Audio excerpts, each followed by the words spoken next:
Welcome to Hardcore Garage. Don't hate me because of this video, especially my minor trucker friends. Today, we work on a Prius. This is my first experience with the Prius, so I'm learning as I go. And here, let me turn around so the sun's not right. There we go. What to do when you have a dead battery. And by dead battery, I mean just like on a normal vehicle, not the hybrid battery crap. So first thing, whenever we've had some ice storms, right? We came out here, we couldn't even unlock the doors, even with the key, which was pretty hilarious. But I'm going to show you what you got to go through and the things that I've learned in case you don't know these. The first time that we had to come out here and jump the car, I ripped the entire rear interior out because that's what I thought I needed to do to get to the battery, which that is what you have to do to access the battery. But there is an easier way to jump start this thing. So I'm going to show you that as well. Hopefully I can do this with one hand. The first thing is, and a lot of cars are like this, I don't know, is your key is right here on the side. You just pull it out. And it has to go in here a certain direction too. Turn it back to unlock. Now we can at least get in this door. And then you're going to want to go down here and pull your hood release. Notice that there's no dome light on. Now, I've already torn a couple things out of this because we've been dealing with this for a couple of days here. Put your hood latch down.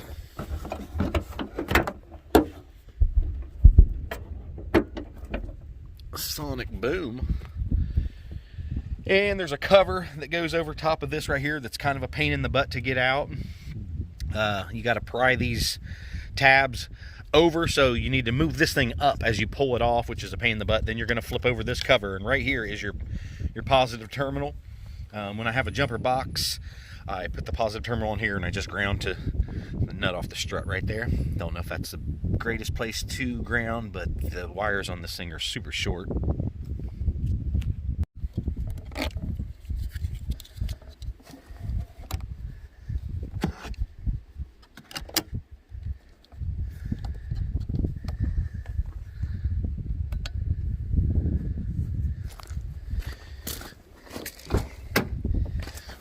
In here, and we don't have dome light. Okay, so more than likely it's this ground. Oh, you could hear it right there whenever I touched it. We should get a, there you go, dome light. It ain't very bright, but it's bright enough. Push your brakes, hit the starter. Now, the weird thing about these cars is they're going to turn on before the motor starts. And you need to have something on that's going to keep that motor running, or it'll just turn right back off. So turn your heater on all the way up, or something like that, that's going to get the motor to kick on there. It just finally kicked on. Now, why ain't my climate on here? Let's go to high. And there's another thing that's screwy about these deals. Oh, that ain't what I wanted to do. Is, there we go. That screen, it slipped. You got to push stuff way down to get anything to work. Okay, so the whole point of all that was to be able to unlock the door.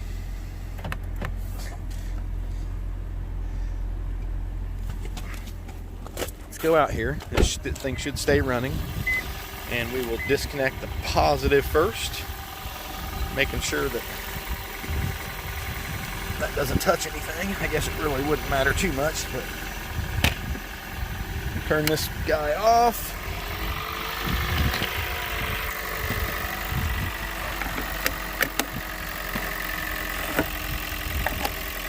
Yeah, my fingers are in the way. Now we can put the hood down. Walk around here to the back, and we should be able to open this now. Okay, and I've already ripped everything out of here, but it's a pain in the butt, honestly. You got your carpet, if you got carpet, this thing to get out of the way. Then there's a plastic piece that's over top of the bucket. Then you got the bucket to get out of there. Then you have one of these things to pull off here. And then you finally get down to the battery. None of that took any tools. But it looks like you have to remove whatever the heck this thing is. Not have anything to do with the gas, so I don't know if that's just a vent. I really don't know, but I got to remove that. I don't know if I have to take this out, but that is definitely covering the corner of the battery. There's no way to move the battery back and get it out. Maybe if you remove this, you could lay the battery over. Not real sure, but definitely got to take some other stuff out. Okay, so the first thing we're going to do is remove these 3 bolts. This one's going to be a 10, and these 2 are 12s, and everything else in this installation is going to be 10 millimeters, I'm pretty sure.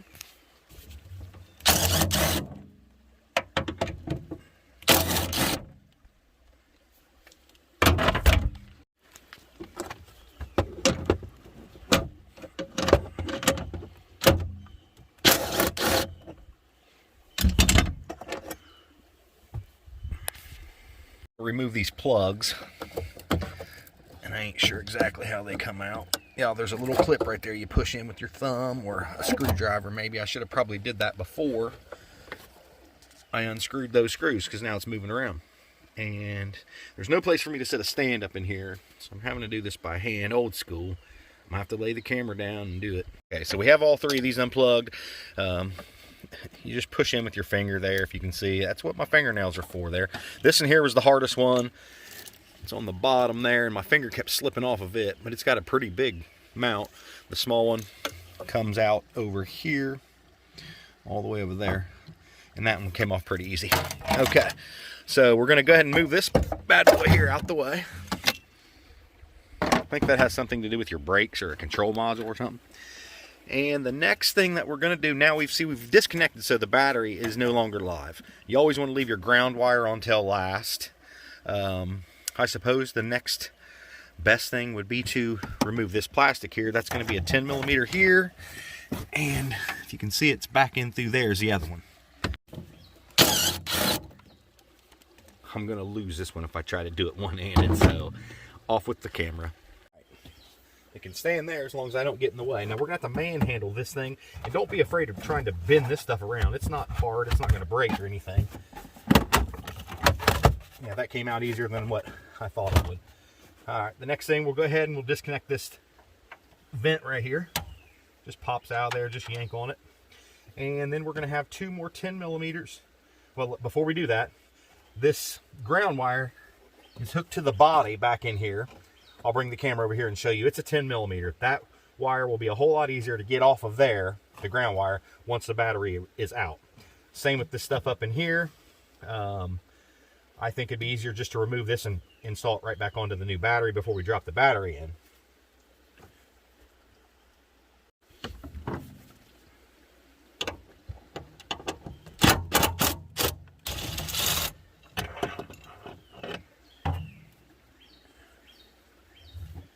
I did not bring out a wrench. Oh wait, I can get that one. That one's only hand tight once this other side's loose. Yeah, you needed a deep well or a wrench to get this one off. I would suggest a deep well. I don't think I could have put my wrench or my impact on this one. It's too far back in here.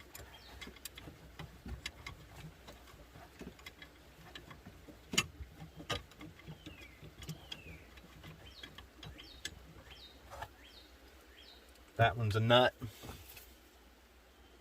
Before I pull it out, you can see the ground wire going right back to that bolt there to the body. I'm going to pull that out, and then we'll be able to pull this whole battery out.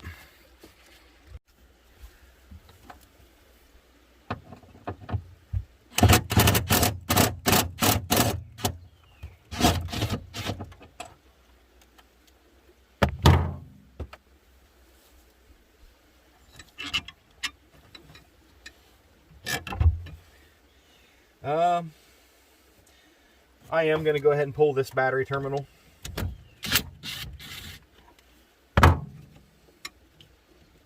Just because I think this will be a little easier to get this out of my way. It was under the battery handle there. You may want to do it a different way or not, I don't care. Now our battery is out and we can remove the ground. Set that off to the side. And we'll be back with our new battery. I'm replacing this one with an Interstate battery that I bought locally. It was about 200 bucks, including the core charge. And I think he said I'd get about 20 bucks back when I return the core. So put this bad boy back on here.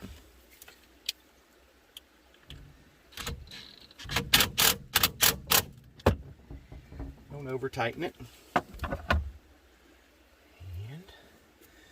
we'll drop this bad boy back down in here.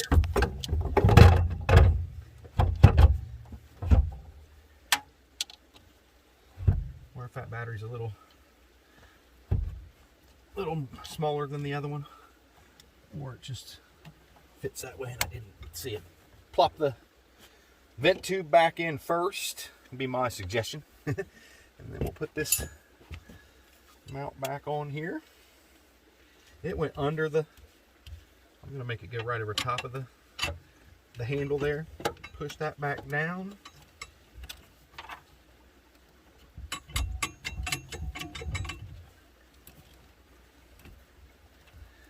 I don't have anything really to tap it down.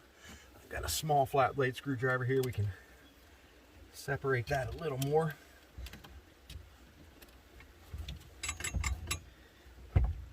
Alright. Roll on over there. We'll put our nut back on the back side. I'm going to do it by hand so I don't drop it back in there, which I have to do it by hand because even when I went in and got the battery, I did not grab a deep well. And for some reason my hand is saying I don't want to work. There we go. Get that one started. And I think what I'm going to do here is just do it kind of how it was before. It was pretty tight by hand, so I think if I go just past hand tight, or I mean not past hand tight, but get it kind of in, I don't know if you want to call it a bind, but again, this is it, because this is going into metal.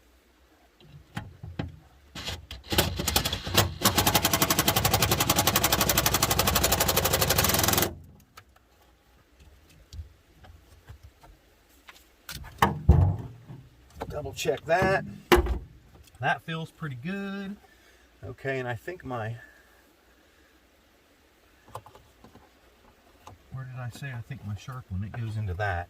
So one of these guys goes over here.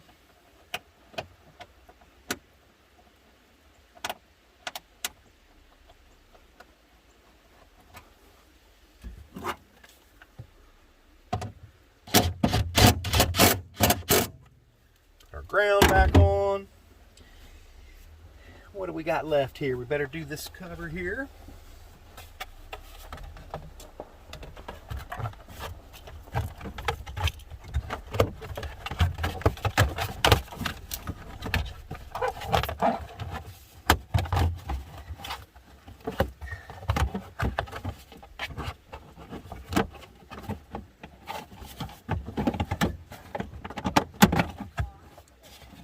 There we go.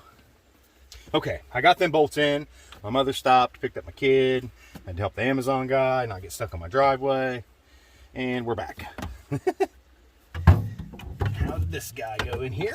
That's our last step here. It's got that thread right there. I say we do that one first up top here, which is the 10.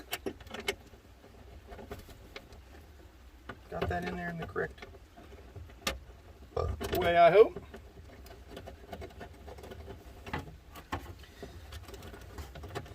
Pain in the butt compared to a regular battery on a regular car, but I guess it ain't so bad that you can't do it yourself. If AutoZone will install one for free for you, if you would trust them to rip all this crap out of your car, I'd probably do that.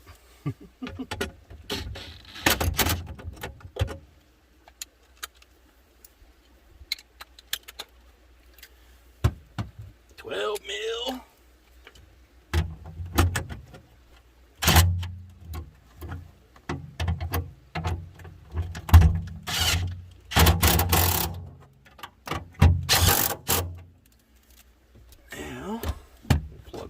plugs back in. With a little bit of luck, all of this stuff will still work.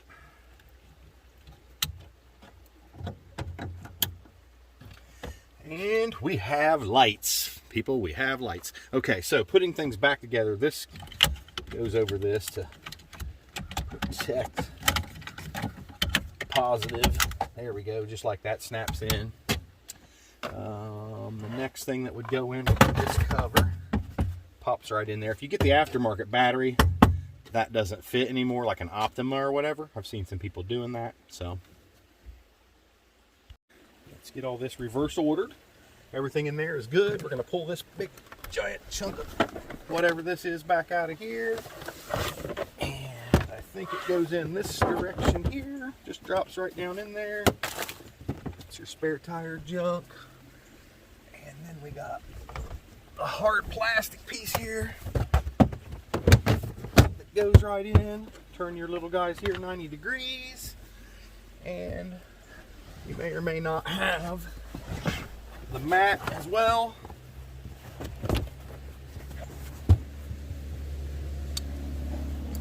Here comes an S10 down the driveway. I can hear it. You're gonna make it. Covers up all that and you are good to go.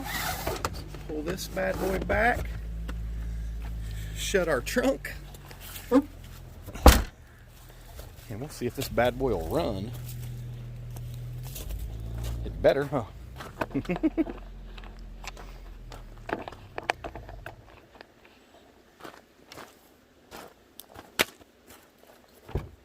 Did I lose all my tools back there?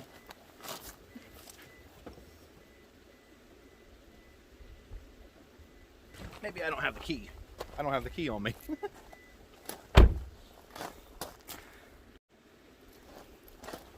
I got them, you know, gotta have keys for the cars that you don't have to have keys for.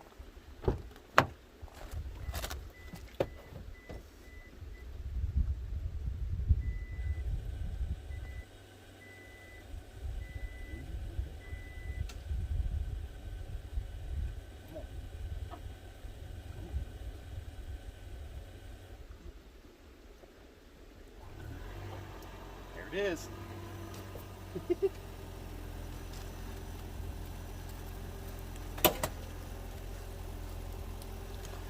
Put this cover back on too now. Don't know if you're even really going to be able to see me do this. I'm going to make sure we close that and get it to latch. And just basically fit that thing right back over where it goes. It popped in a whole lot easier than it came out.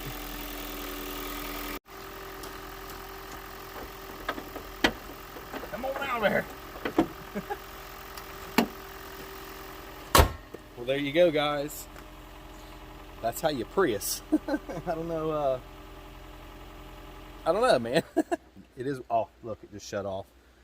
Like, if you had just jumped your battery and it wasn't charging, you ain't gonna go nowhere. That's so lame. But anyway, man, thanks for watching. Hope you guys, if you do have Priuses or you know someone that has a Prius, show them these videos and hopefully it helps somebody out to not do a whole lot of extra stuff they don't need to do. Keep on trucking.